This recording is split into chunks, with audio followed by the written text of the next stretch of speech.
द्वार के छेकाई देगा, पहिले चुकैया हे दुलरुआ भैया, तब जइहा को बरया पाना है दुलरुआ भैया। ये तरीका था उस समय, उस तरह से लोग अपना एक्सप्रेस करता था। जब हमने सुना बाप रे कैसे सुनेगा लोग इसको, किसी को सुनाएंगे कैसे हमको तो ऐसे गाने नहीं आता है। तो हमने अपने तरीके से उसको ऐसे किया। द्वार के छेकाई नेगा, पहिले चुकैयो दुलरुआ भैया। भैया के प्रति एक भाव, तब जइहा बरुआ पान यो दुलरुआ भैया। बहुत सुंदर, बहुत ससुर के कमाई दलहा, बहिनी के दिया में दुलरुआ भैया, तब दीहा अपन कमाई हो दुलरुआ भैया। हेलो जी, प्रणाम। मैं संजीव बात कर रहा हूँ दिल्ली से। जी प्रणाम संजीव जी। हाँ बताइए क्या हाल चाल है? बस ठीक हूँ। ये तो बहुत ही मैं सबसे पहले तो मैं इतना खुशी व्यक्त कर रहा हूँ कि बचपन से मैं सुनता रहा गीत भजन आदि। बिल्कुल। तो आज ये मौका मिला है आपसे बात कर पाने का, बहुत बड़ा सौभाग्य की बात है मेरे लिए। हमें भी बहुत खुशी होती है, बहुत अच्छा लगता है। आपके क्वेश्चन भी बहुत ही अच्छे हैं, अलग हैं और जी समझ करके सारी बातों को समझ करके ये किया हुआ है, इसलिए बहुत अच्छे लगे। अब जिंदगी में कैसा एक सुकून का एहसास होता है आपको? एक सुकून महसूस करती होंगी, क्या फीलिंग आती है? ये तो बिल्कुल सही बात है, पर सबसे बड़ी बात क्या है ना कि मैंने जो इतने वर्षों से जो अथक प्रयास किया, जो मेरी कठिन साधना रही संगीत की, और उसके रिजल्ट में जो लोगों ने मुझे प्यार दिया है, जो मैंने गीत गाए सरल सहज लोक संगीत के फॉर्म में जो हमारे गीत आए और उनको जो लोगों ने प्यार दिया इतने वर्षों से, लगभग 4 दशकों से मैं गा रही हूँ, और लोगों ने, मुझे सबसे बड़ी खुशी होती है कि ग्राफ होता है ना आदमी का लोकप्रियता की या उसे प्यार और सम्मान मिलने की, तो वो एक बहुत ही एक जैसा रहा है लोगों की वजह से, श्रोताओं और दर्शकों की वजह से। उन्होंने बहुत प्यार और सम्मान दिया है। सबसे बड़ा तो सुकून मुझे वो है। पर जहाँ तक सम्मान की बात है, सम्मान तो निश्चित रूप से उत्साहवर्धक होता है और आगे के लिए किसी भी व्यक्ति को अपने उस काम में, उस फील्ड में आगे बढ़ने के लिए प्रेरणादायक होता है। वो मुझे भी है और मुझे भी बहुत अच्छा लगा है। जी बहुत बहुत शुभकामनाएं आपको। बिहार की लोक गायकी की हम बात करें तो बिहार की लोक गायकी को आपने एक बहुत ही ऊंचा स्तर दिया है, एक राष्ट्रीय फलक दिया है, बल्कि हम कहें उसको अंतर्राष्ट्रीय फलक भी दिया है कि देश की सीमाओं के बाहर भी आपकी आवाज बहुत ही उतनी शिद्दत से सुनी जाती है जैसे कि बिहार के लोग सुनते हैं। तो अपनी मिट्टी की लोक गायकी को इस मुकाम तक ले जाने की अब और क्या आप ऐसा महसूस करती हैं कि इसको और किस मुकाम तक ले जाना चाहिए? जी बिल्कुल, मैंने कोशिश की है और ये भी उनका ही प्यार है कि लोगों ने इतना प्यार दिया है मेरे गीतों को, मेरे गीतों के गाने के अंदाज को, मेरे उन गीतों में मेरे भावों का जो उच्छ्वास है, उनको, उन सभी चीजों को मेरे श्रोताओं ने बहुत प्यार दिया। मुझे बहुत अच्छा लगा और अच्छी चीजों को जिन श्रोताओं ने पसंद किया है उनके लिए तो मैं उनकी सदा ऋणी रहूंगी कि जो जिन लोगों ने अच्छी चीजों को, मैंने जो गाए हैं मैं चुन के गाई हूँ। मैंने बहुत सारे नहीं गाए, मैंने कम गाए लेकिन अच्छे गाए, कोशिश किया तो लोगों को वो अच्छे लगे हैं। और अब जो मेरी इच्छा है कि ये जो लोक संगीत हमारा है विशेषकर इनमें अब मैं स्वच्छता अभियान को लाना चाहती हूँ क्योंकि ये बहुत जरूरी है। ये मेरी ख्वाहिश है और ये मेरी एक कोशिश है कि देखिए जब आप किसी को और तभी कुछ कह सकते हैं जब आप खुद उस डिसिप्लिन में रहेंगे। जी जी, बिल्कुल बिल्कुल। हाँ। तो सबसे पहले ये बहुत कठिन होता है अपने आप को एक नियंत्रण में रखना। जी जी जी। तो बहुत सारे प्रलोभनों के बावजूद मैंने अपने आप को एक नियंत्रण में रखा। हाँ। मैं समझती हूँ कि ये एक साधना हमारी रही। जी जी। और अब मैं कई वर्षों से, बल्कि कह लें कि मैं 25-30 वर्षों से ये कहती भी आ रही हूँ। जी हर जगह मैं ये स्टेटमेंट देती आ रही हूँ, अपने बोली से, अपने लिखने से लेकर, अपने गाने से लेकर ये संदेश देती आई हूँ कि भाई आप में इतने टैलेंट है तो आप सही मार्ग पर चलें। जी जी, बिल्कुल। क्योंकि टैलेंट की कमी है नहीं हमारे यहाँ। हाँ हाँ हाँ हाँ। पर वो दिशा निर्देश जो है उनका, जो दिशा है उनकी, वो गड़बड़ हो जाती है, जिससे कि वो भटक जाते हैं। हाँ। तो स्वच्छता अभियान लाना बहुत आवश्यक है। मुझे लगता है अगर मैं लोक संगीत के अंदर ये सब और कर सकूं तो मुझे बहुत खुशी होगी, आत्मिक चैन होगा। और भोजपुरी में तो विशेषकर स्वच्छता अभियान को थोड़ा सा हम और खोलते हैं, मतलब गायकी हाँ, में, लोक गायकी में, शब्दावली में, एक संगीत धुन में स्वच्छता अभियान की जरूरत है। हाँ हाँ हाँ, बिल्कुल। अच्छा। तो क्या है ना कि पूरा हमारा फोक गंदा नहीं है। जी जी। और अश्लीलता और ये सब, ये ऐसा नहीं है वो जी। पर क्या है ना कि उसको शब्दों का जो चयन करते हैं लोग, या जो शब्द हमें खुला हुआ उस तरह का न्यूड शब्दों का प्रयोग नहीं करें, तो हम श्रृंगार को भी दर्शा सकते हैं अच्छे से, और बहुत ही अच्छे तरीके से लोगों को वो संवेदना और संप्रेषण भी देगा, वो मनोरंजन भी करेगा। पर हम वो नहीं करके न्यूडिटी उसमें ले आते हैं और उसके प्रदर्शन को तो और भी विभत्स बना देते हैं। जी जी जी, ये बहुत ही दुखद है। सारी भोजपुरी के बारे में एक जैसे थिंकिंग होने लग जाती है, क्योंकि ऐसा नहीं है। जी जी जी। कुछ लोगों के कहते हैं ना, एक मछली सारे तालाब को, वो बात हो जाती है। ऐसा नहीं है कि पूरा तालाब ही गंदा, भोजपुरी भाषा में ऐसा है या उसके में ऐसी बात नहीं है। मैं उस पर आऊंगा मैडम, मैं उस पर आता हूँ मैडम, फिर आगे सवाल में थोड़ा हम लोग पीछे चलते हैं। जब आपने गाना शुरू किया, अपने जीवन, मतलब जो आपके गायकी का जो कैरियर जो शुरुआत हुई, उस समय में चलते हैं थोड़ा, कि उस वक्त की फिजा की अगर हम बात करें तो उस वक्त आपके आसपास कौन कौन से ऐसे लोक कलाकार थे जिनको आप हमेशा सुना करती थी, लोकगीत उनके स्वर गूंजा करते थे, जिनसे आपको विशेष प्रेरणा मिली? संजीव जी, ये तो आप ही लोगों के लिए शोध का विषय होगा, क्योंकि मैं तो गाती थी मैं तो बस गाती थी, मैं अपने धुन में रहती थी। मुझे ये नहीं पता किन कलाकारों का मुझ पर असर पड़ा लोकगीत का। मैं सुनती थी उन दिनों भी, तो जो क्लासिकल मैं सुना करती थी, मेरे पिताजी भी कहते थे अच्छे अच्छे चीज सुनने, गाने उनको, जैसे भैरवी राग, राग देश, इन रागों से, मलार, इन रागों से उन्हें बड़ा विशेष प्रेम था सुनने से। तो वो हमेशा कहते थे कि अच्छे गायकों का गायन सुनना चाहिए। हमारे गुरुजी भी कहते थे कि अच्छे गायक जो है, गायिका है, उनके गाने सुनना बहुत जरूरी है, क्योंकि कान को सुरीला होना बहुत जरूरी होता है, तभी आप सुरीला भी होते हैं। तो मैं सुनती थी उन दिनों। अब किनका प्रभाव कितना, किस तरीके से पड़ा, मैं नहीं कह सकती, पर मैं जो सुनती थी शोभा गुट्टू जी की, मैं बहुत बड़ी फैन थी उनकी।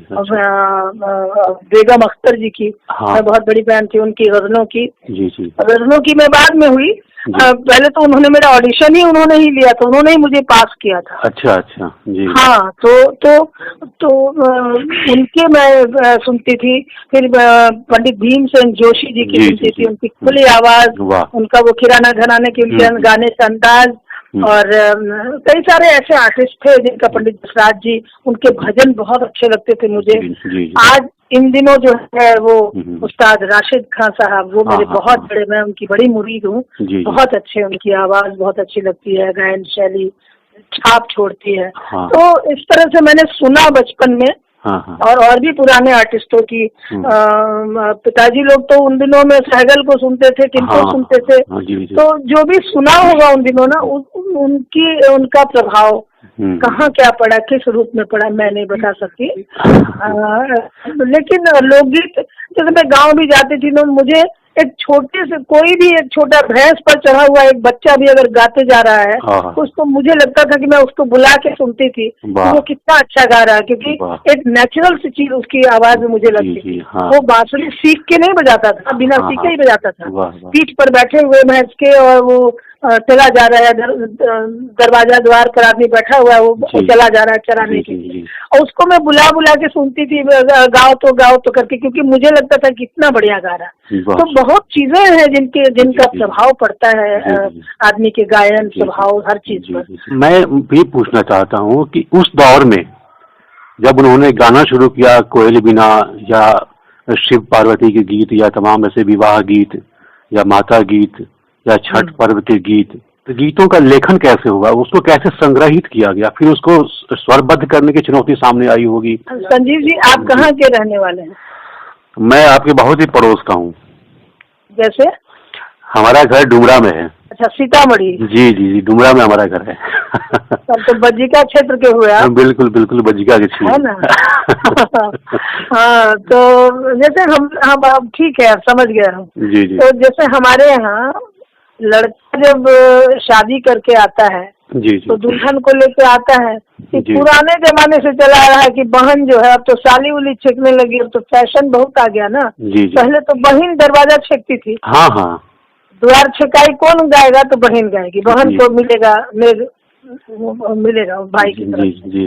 तो वो गाना सबसे पहले जो है ना, वो गाने के लिए हमको, मेरे भाई की शादी हुई थी, सब सही बात, मेरे बड़े भाई की शादी हुई थी और हमको आता नहीं था गाने के लिए, हम क्लासिकल सीखते थे। जी।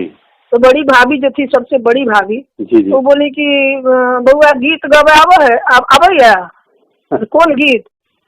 द्वार के ना छेकबे, नेग मिलत के ना, हमरा नहीं आवे तो सीख लिया, बुलाए नहीं तो भेटबो नहीं करत। बस तो सिखा दी हूँ, सिखाए, उसके बाद तो फिर हम लिखते चले गए, उस गीत में बढ़ाए उस गीत को लिख करके। हाँ। लेकिन वो जो गीत था और वो कैसे गाई, फिर हम बाद में उस गाने को कैसे हमने उसका स्वरूप रखा लोगों के सामने, ये आप सुनिएगा तो समझ जाएगा 2 लाइन। जी। तो जब पहले हमने सुना वो ऐसा था, कान पर हाथ रख करके, अचरा को मैंने झाँप करके, मुंह को थोड़ा सा घुमा करके और कान पर हाथ रखे हुए, दांत पर उंगली रखे हुए, इतना भंगिमा दे के तब लोग गाता था। जी। द्वार के छेकाई पहिले चुकई है दूलरू वाह भैया, तब जइहा को बरया पाना है दूलरू वाह भैया। ये तरीका था उस समय, उस तरह से लोग अपना एक्सप्रेस करता था। जब हमने सुना बाप रे, कैसे सुनेगा लोग इसको। हाँ। किसी को सुनाएंगे कैसे हमको तो ऐसे गाने नहीं आता है। हाँ। तो हमने अपने तरीके से उसको ऐसे किया। द्वार के छेकाई नेगा, पहिले चुकइयो दुलरुआ भैया। भैया के प्रति एक भाव। हाँ। तब जइहा बरुआ पान यो दुलरुआ भैया। बहुत सुंदर, बहुत ससुर के कमाई दलहा, बहिनी के दिया में दुलरुआ भैया, तब दीहा अपन कमाई हो दुलरुआ भैया। ये उसका स्वरूप हमने रखा। जी, बहुत अच्छा लगा। ये बचपन में चला गया, मैं उन दिनों चला गया जब मैं वहाँ रहा करता था। एक नई पीढ़ी लोग कलाकारों की आई है सामने। जब आप इनको सुनते हैं, जब नई पीढ़ी को जब सुन रहे होते हैं, तो क्या इनमें उम्मीद नजर आती है आपको? ये कितना आगे ले जा सकते हैं लोक गायकी को? मैं तो यहाँ तक देख रहा हूँ जो छठ के गीत आ रहे हैं भोजपुरी में, नए लोग जो गा रहे हैं, वो छठ के गीतों को भी बिल्कुल नया अंदाज उन्होंने दे दिया है। मतलब नई पीढ़ी जो गा रही है उसमें तकनीक का अपना एक अलग कमाल भी है। तकनीकी पक्ष बहुत ही हावी हो गया, हम कह सकते हैं। आवाज कम सुनाई देती है, बैकग्राउंड में शोर अधिक सुनाई देता है। कलाकारों की क्वालिटी की जो एक परख होती थी, एक शास्त्रीय परख होती है, वो परख धीरे धीरे खत्म होती जा रही है, क्योंकि इसमें टेक्नोलॉजिकल इतना ज्यादा इफेक्ट है, तो उसकी आवाज की क्वालिटी हमें पता ही नहीं चलती ठीक से।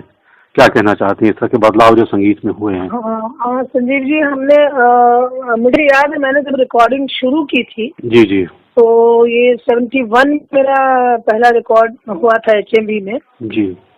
और उस समय मुझे याद है कि हम लोग माइक पे खड़े होके गाते थे। जी जी जी। और सारे जो म्यूजिशियंस थे उनके लिए छोटी छोटी चौकियां होती थी, बूथ भी अलग खड़े नहीं किए जाते थे, अलग अलग चौकियां होती थी जी जी। और उस पर बैठ के वो बजाते थे और जरा सा भी गलती होने पर जो है कंप्लीट लोगों को फिर से बजाना पड़ता था। जी जी जी। बहुत ज्यादा मेहनत करनी पड़ती थी, समय भी लगता था, पर वो जो गाना निकल के आता था जी, उसका कोई जोड़ा नहीं होता था, वो इतना मधुर होता था। जी जी जी। तो एक तो वो दौर था। दूसरा दौर आया 84-85 वाला। जब हमने गाया 2 ट्रैक रिकॉर्डिंग कही जाती थी शायद, उसमें बहुत ही मतलब तकनीक जो है वो बहुत कम रही होगी उन दिनों और इंस्ट्रूमेंट्स जो है वो थे, लेकिन आज तो बहुत सारे इंस्ट्रूमेंट्स होते हैं ना, भरे रहते हैं इंस्ट्रूमेंट्स से। तो हमारे टाइम में जब इंस्ट्रूमेंट्स बजते थे उस समय सबको ये ध्यान रखना पड़ता था कि एक सिंगल भी कोई भी जो रिदम का जो रिदम बॉक्स जो है जिसमें 5 आदमी रिदम पे बैठे हैं, एक घड़ा बजा रहा है, एक तबला बजा रहा है, एक ढोलक बजा रहा है, एक नाल बजा रहा है, तो उसमें से किसी को भी एक छोटी सी गलती नहीं करनी है। अच्छा जी। और लाइव होता था प्रोग्राम, वो रिकॉर्डेड तो होता नहीं था कि अभी कर लिया रिकॉर्ड, अच्छा से गलती हो गई तो फिर से जरा उसको मैंने रेट करके उसको फिर से ले आवेंगे वहाँ पर जगह पर मिलान कर देंगे, ये सब तो होता नहीं था पहले। जो आपने गाया वो रिकॉर्ड हो गया। तो हाँ, तो इसलिए बिल्कुल लाइव होता था, तो ये चीज बड़ी थोड़ी मुश्किल होती थी पर वो बहुत ही अच्छी होती थी और उसका जो रिजल्ट है वो बहुत मधुर निकल के आता था। हम लोग बहुत ज्यादा सचेत रहा करते थे कि एक भी गलती नहीं हो। जी, वही मैं कह रहा था। जी जी जी, वोकल पर इंस्ट्रूमेंट हावी हो रहा है धीरे धीरे। या भोजपुरी में जिस तरह से हम कहते हैं फोड़ता या जरूर से ज्यादा गुदगुदाने वाली शब्दावली का इस्तेमाल होता है, जो राजस्थानी फोक है, वहाँ की जो लोक गायकी है, हरियाणा की है या पंजाब की है, वहाँ भी जो लोक गायकी की में एक शब्दावली का जो इस्तेमाल किया जाता है, लेकिन भोजपुरी सबसे ज्यादा बदनाम है। लेकिन वो राजस्थान, हरियाणा, पंजाब की लोक गायकी बदनाम नहीं है, भोजपुरी ज्यादा बदनाम है कि वो अश्लील है।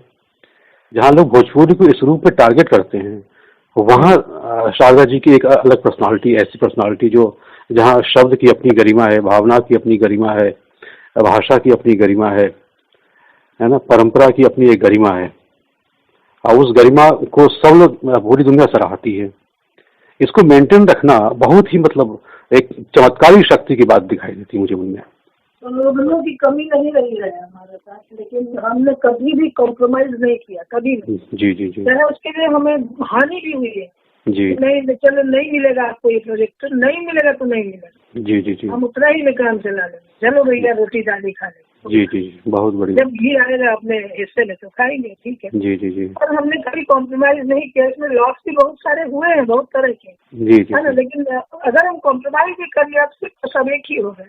जी जी, बिल्कुल बिल्कुल। तो ये नहीं कि हम मेरा नाम हो जाए इसलिए हम कॉम्प्रोमाइज नहीं करेंगे, मेरा स्वभाव ही नहीं रहा है। जी जी जी जी, अच्छी चीजों को पसंद करना अपनी कोशिश रही है। दरभंगा की बात है, हमने 3 दिन पहले बाजा भिजवा दिया कि भाई लोग देखेंगे तो कहेंगे कि गाना गाने, और गाना तो हम बिना गाए रह नहीं सकते हैं, इसलिए गाएंगे तो जरूर जाएंगे, लेकिन बाजा जो है मेरा वो हमारे साथ नहीं जाएगा। आप 3 दिन पहले ले जाके रखिए बाजा वहाँ, ठीक है ना। मेरे हस्बैंड से हम लोग बात किया, हम लोग उनको एक ही बात बोले कि देखिए हम गाएंगे, लेकिन आप एक बात अपने डायरी में नोट कीजिए कि अगर हमारे गाने के बीच में अगर एक भी स्थिति बच गई ना, एक उस तरह की आवाज हमने सुन ली, हम वही मंच पर से उठ जाएंगे। और उसने मेरी क्या बिसात रही होगी हम नहीं जानते हैं, लेकिन अंदर में एक भाव ऐसा था जी कि वो जो कहा जाता है ना, गांव में कहता है तिहकार मारना, तो वो सब अगर कोई करोगे तो हम खड़े हो जाएंगे तब मंच पर। एकदम नहीं गाएंगे चाहे तुम कुछ कर लो। तो ये बहुत कड़ा डिसीजन होता है लेने का और बहुत हिम्मत का काम होता है ये ऐसा करना।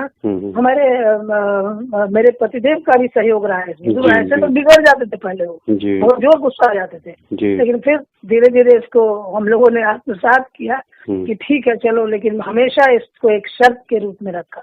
इतनी बड़ी साधना का ही नतीजा है शायद कि लोग कलाएं ज्यादातर जो अपने भौगोलिक परिदृश्य में ही सीमित रह जाती थी अपने जमाने में, लेकिन आपकी गायकी ने मतलब अपने परिदृश्य से बाहर निकलकर लोकप्रियता हासिल की। हम सिनेमा पर आते हैं थोड़ा, जी जी जी, है ना, तो फिल्मों में भी कई गीत गाए हैं आपने। इस फील्ड का अनुभव कैसा रहा? स्वतंत्र लोक गायकी और फिर फिल्म की गायकी, दोनों में किसमें सबसे अधिक मतलब कह लीजिए सहजता महसूस करती रही?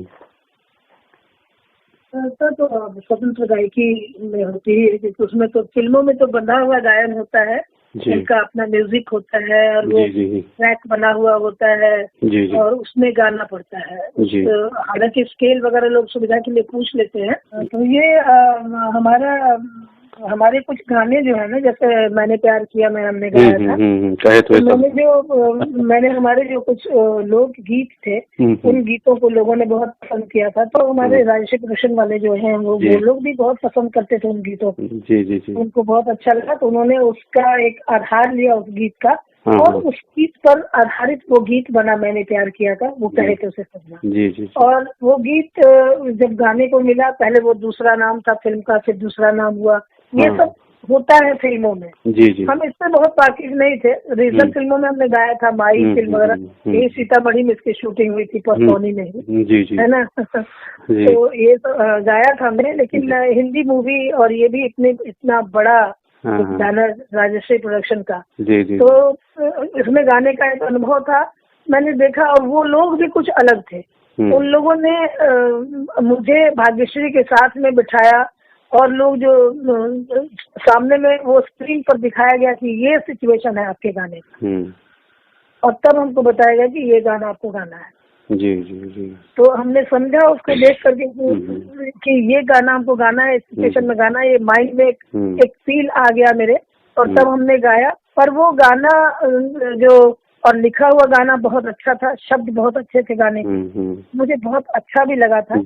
और हाँ, गाने में पर वो स्वतंत्रता उसमें वो नहीं होती है जो स्वतंत्र गायन में होता है, मंच गायन में होता है। मंच गायन में है कि हम इसके बाद कौन सा गायन करेंगे या हम कहाँ से शुरू करके चले और कहाँ लास्ट करेंगे, ये सारा हमारे ऊपर डिपेंड करता है। जबकि फिल्म वाले गाने में जो है वो शुरू से अंत तक उनका दिया हुआ जो वो ट्रैक होता है उस पर ही गाना। मैं एक चीज ये पूछना चाहता हूँ कि क्या कभी आपको इस बात का एहसास नहीं होता कि लोक गायकी में आपके द्वारा शुरू की गई परंपरा का निर्वाह करने वाला कोई नहीं दिखता, मतलब आपके स्तर का, यहाँ तक कि परिवार में भी ना, परिवार के बाहर? नहीं, ऐसा नहीं है, अफसोस नहीं है उसका, उम्मीद है बल्कि। अच्छा। क्योंकि हाँ, बिल्कुल उम्मीद है, क्योंकि हमारे परिवार में हम अंशुमन की माँ है और वंदना की माँ है जी। और वंदना और अंशुमन ये दोनों जो है ये संगीत से बिल्कुल जुड़े हुए हैं, पगे हुए हैं जी। इन दोनों ने म्यूजिक की पढ़ाई भी की है। अंशुमन ने भी अपने अन्य पढ़ाई के अलावा अपने डायरेक्शन वगैरह का जो इसने जो कोर्स किया है, उन सारी चीजों के अलावा इसने म्यूजिक में भी एमए किया जोधपुर यूनिवर्सिटी से। और हमारी बेटी वंदना वो faculty of music Delhi university से, उसने भी म्यूजिक में एमए किया और वो गा भी रही हैं। और यहाँ वहाँ उन्होंने अपने कार्यक्रम भी दिए हैं। अभी बिहार प्रतिभा सम्मान में उनको सम्मान भी मिला था। तो मिथिला मखान करके एक फिल्म आई थी, उसमें उसने अपनी आवाज भी दी है। उसकी आवाज भी आएगी, मैं पूरे विश्वास के साथ कहती हूँ। और सबसे बड़ी बात है कि ये इसलिए नहीं कि वो मेरे बच्चे हैं, वो मेरे मैं पुत्र पुत्री मोह की बात नहीं। नहीं ये गुरु, हाँ, एक गुरु के तहत मैं पहले उनकी गुरु हूँ, माँ तो हुई, पर हम समझते हैं कि हम उनके गुरु भी हैं, क्योंकि हमारे जो चीजों को वो तो गुरु शिष्य परंपरा जो है ना, उसमें हमारा विश्वास है। मैं मानती हूँ इस चीज को कि गुरु शिष्य परंपरा, और इन लोगों के अंदर जो संस्कार आ रहे हैं बहुत हम समझते हैं कि जन्म के बाद से शायद इन लोगों को अब खुद नहीं याद हो, पर मैं जानती हूँ कि हारमोनियम बज रहा है और उधर तबला बज रहा है और बीच में बच्चे को रख करके हम रियाज कर रहे हैं। हाँ, आखिर वो कहाँ जाएगा? वो तो सीखेंगे ही, बिल्कुल वो तो सीखेंगे। तो इतने सुरीले हैं ये लोग कि जरूर कुछ तो कुछ करेंगे, भले उसका भाव अलग होगा, कोई और विधा में कर जाए संगीत के, या किसी इस तरह के किसी और भी विधा में कर जाए, शैली अलग हो सकती है। हाँ, लेकिन निश्चित रूप से करेंगे। एक तो ये इन लोगों की, प्लस दूसरी बात ये है कि बाहर भी अगर हम तो जहाँ भी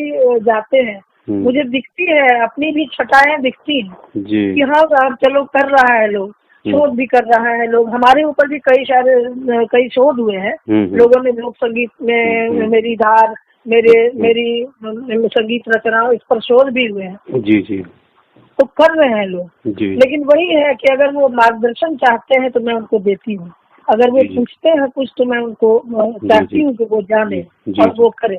इस तरह से अगर हमसे कोई सहयोग लेकर के चाहेंगे आगे बढ़ना, तो हम जरूर दे रहे हैं सहयोग। और मुझे लगता नहीं है कि भविष्य में ऐसा होगा कि मेरी विरासत को आगे नहीं बढ़ा पाएंगे। जरूर कोई न कोई आएगा, और वो घर से हो, परिवार से हो या बाहर से हो। जी बहुत अच्छी। मेरे लिए सभी बराबर है, परिवार के हो या बाहर से हो। वो टैलेंट मतलब हमें चाहिए कि ये गुणवत्ता होनी चाहिए कि वो कर सकते हैं, फिर मैं तैयार हूँ। जी मैं एक आखिरी सवाल करना चाहता हूँ आपसे। मैंने बहुत समय लिया है आपका, जो मैंने उसमें लिखा नहीं था, बाद में मैंने जोड़ा है उसको। ठीक है, मैं एक ये करना चाहता हूँ सवाल कि एक अध्ययन में यह बात निकल कर सामने आई है कि हाल फिलहाल कुछ सालों में कि जो पार्श्व गायकी है सिनेमा में, फिल्मों में, उसमें महिला गायिकाओं की संख्या धीरे धीरे घटती जा रही है। अच्छा, है ना? अब मतलब मेल डोमिनेशन ज्यादा बढ़ गए हैं, फीमेल एलिमिनेट होती जा रही है धीरे धीरे। इसकी क्या वजह मानती हैं आप? क्या आपको ऐसा क्या लगता है, इसके क्या खास कारण हो सकते हैं? देखिए संजीव जी, पहले तो महिला सशक्तिकरण के दौर में आप ये सब बोलिएगा बहुत बड़ी बात है ये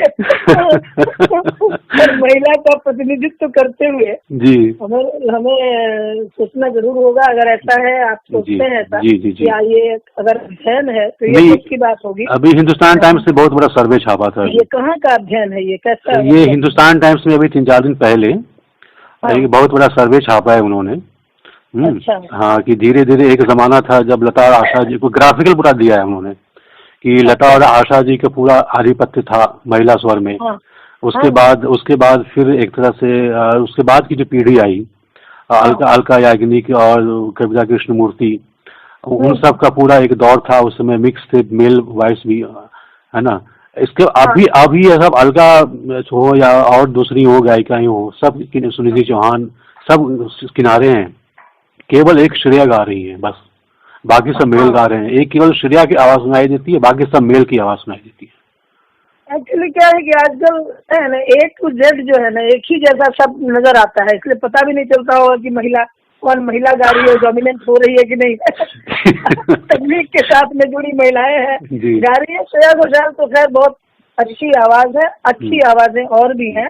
कि अब जैसे देख रहे हैं कि एज फैक्टर पता नहीं क्यों ऐसा एक निकल के आ रहा है उसमें, कि पहले तो ऐसा नहीं था कि सिंगर्स आर्टिस्ट के जो एज फैक्टर होता था, अब फीमेल सिंगर के एज फैक्टर काउंट करने लग गए हैं। कि अब श्रेया घोषाल की का जो एज फैक्टर है, उससे पहले की जो गायिकाओं के जो एज फैक्टर हैं, अब उसे अलका याग्निक गा नहीं रही है, कविता कृष्णमूर्ति गा नहीं रही है। उस जमाने में तो ऐसा नहीं था, लता मंगेशकर अब उस उम्र तक गाती रही है, आशा भोसले उस उम्र तक गाती रही हैं। अब अलका याग्निक रिटायर्ड हो गई अभी इस उम्र में ही, कविता कृष्णमूर्ति रिटायर्ड हो गई, सुनिधि चौहान ये नहीं सुनाई देती है, अब बहुत कम सुनाई दे रही धीरे धीरे। क्या ये मतलब गायकी में कला में तो कोई एज फैक्टर कभी था नहीं।